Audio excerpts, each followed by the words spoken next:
Día con día, los mexicanos seguimos el desempeño que el Ejército y la Fuerza Aérea realizan en temas tan importantes como la reforestación de los bosques, el rescate en casos de desastres naturales o la batalla contra el crimen organizado.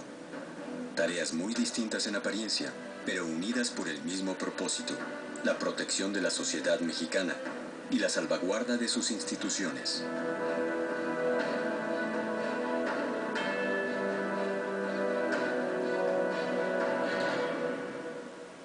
En la Ley Orgánica del Ejército y Fuerza Aérea Mexicanos se define al Ejército y a la Fuerza Aérea como instituciones armadas permanentes, cuyo objetivo es garantizar lo que es la independencia, la soberanía y las instituciones nacionales.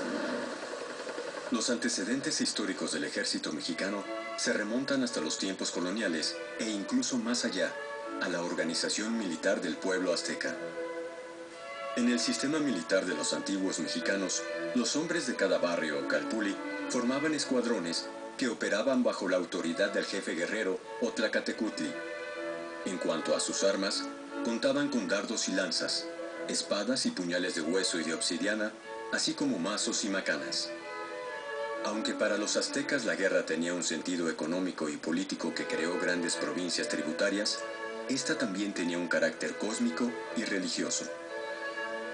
Su manera de guerrear y de pelear tenía una finalidad religiosa. No era la dominación y exterminio del enemigo, sino era aprender, tener prisioneros para ofrecerlo a sus dioses. En cambio, los españoles sí tenían, pues traían ya toda una experiencia de guerras milenarias, toda una cultura acumulada desde las antiguas civilizaciones, y su visión sí era de dominio, control, exterminio, saqueos y demás. El grupo que acompañó a Cortés traía, además de la armadura que los defendía físicamente, pues también traían caballos, que este va a ser muy importante para los ataques y demás, y psicológicamente también para la población indígena.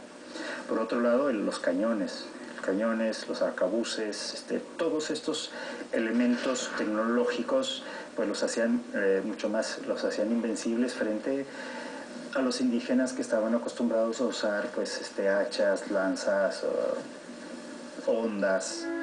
El sometimiento de los pueblos mesoamericanos por los españoles dio lugar a un largo proceso de mestizaje en el que ambas culturas se fundieron, formando una nueva. Tras aquella conquista militar, la guerra y los ejércitos estuvieron ausentes de la Nueva España durante mucho tiempo. Durante 250 años en la Nueva España no hubo un ejército, porque en el ámbito externo la Nueva España no tenía un enemigo, no existía un enemigo externo. Y en el ámbito interior era tan fuerte, tan rígido el sistema virreinal apoyado en el clero, en la iglesia, que se dominaban las conciencias, por lo tanto no había necesidad de una fuerza armada que mantuviera el orden interno. Hacia 1762, sin embargo, la ocupación militar de Cuba por navíos ingleses causa un tremendo impacto en la corte de Carlos III, el rey español de la Casa de Borbón. La prolongada paz colonial había llegado a su fin. Los Borbones se dan cuenta de que los territorios están indefensos. Y es la época en que se remodelan todas las fortificaciones, por ejemplo San Juan de Ulúa, lo mismo el de Campeche, el de Acapulco y el de San Blas.